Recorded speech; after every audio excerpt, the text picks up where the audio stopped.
What's going on, guys? Welcome to the next video in the course. Today we're going to be talking about hashtags. Okay, so after you use social info to do your hashtags, or if you don't have social info and you found out all your tags on your own, basically this is the strategy you want to use to go ahead and actually rank for hashtags.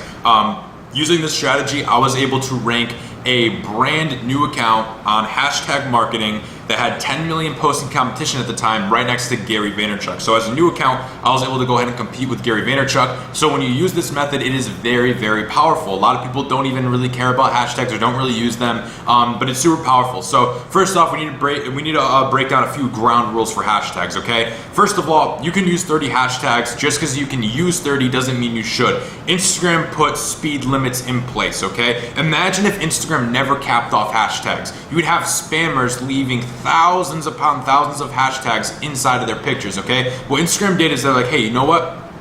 We have to cap this somewhere. 30 is just the number they decided to use. They thought, what is the most amount of hashtags someone could probably ever use? And they picked 30. That doesn't mean you should use 30. In fact, when you use 30, you start to kind of look spammy to Instagram. Instead, never go over 25. This way, you're using a lot of hashtags, you're gonna get a lot of exposure, but you're not gonna piss off Instagram at the same time, and you're gonna be in that safe zone. It's the same thing with following users. Way back in the day, you could follow hundreds of thousands of people. Now, Instagram has a follow limit of 7,500. These are just the speed limits. You never wanna max out these speed limits, okay? So, back to hashtags. Never go over 25 hashtags, because then you're about to basically run the speed limit, okay? So, now comes the strategy of how do you actually rank for hashtags, okay? Now, you want to do something that I call stacking. Now, stacking basically is you're stacking your hashtags in an order so that you can go ahead and rank for them effectively. You can actually rank for them in accordance. A lot of people just either throw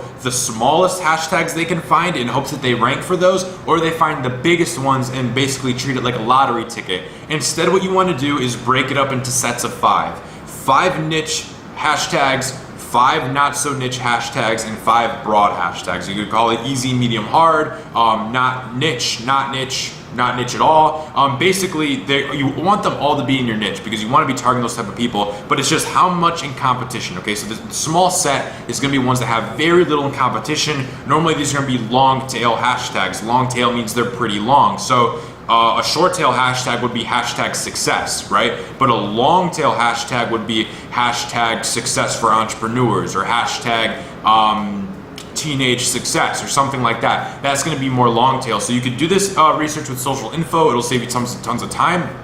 Or you can go ahead and do it manually by typing in, and then you see what competition scores they have. So what I would do is I would go ahead and stack the hashtags. I would take 5 hashtags that have 100,000 in competition posts or 50,000 in competition posts. Get 5 posts within that. 50,000 to 100,000 posts within the hashtag, get 5 of those. Then go from 100,000 to 1 million, get 5 of that. Then from 1 million to 5 million, get 5 of that. And then from 5 million all the way to 10 million, get 5 of that. And you could also throw in a few bonus ones, just don't go over 25, but that is how you want to stack them. From small, easy to rank for, you can rank for them, to I should be able to rank for these, to this is gonna be hard to rank for, to I probably won't rank for them, but hey, maybe I will. Maybe this post will go viral, and it does happen. You always want to leave the ones that are a little bit higher, because every now and then you're going to get that viral post and you're going to regret it if you didn't use those hashtags on that viral post. So that's how you want to structure it. And the reason why this works is because you are basically climbing up this ladder. You're climbing up this staircase. You're stacking them. So once you start ranking for the ones that are easy to rank for, since you have some ones that are harder to rank for, you're already ranking on the easy ones. Instagram's going to see that you're ranking on those hashtags, and it's going to start putting you on the harder ones. It's going to start moving you up the stack, and you're gonna start ranking for more, bigger, and better ones, okay? So that's why you stack them. It's easy to go ahead and rank for some, and you just keep climbing up this stack.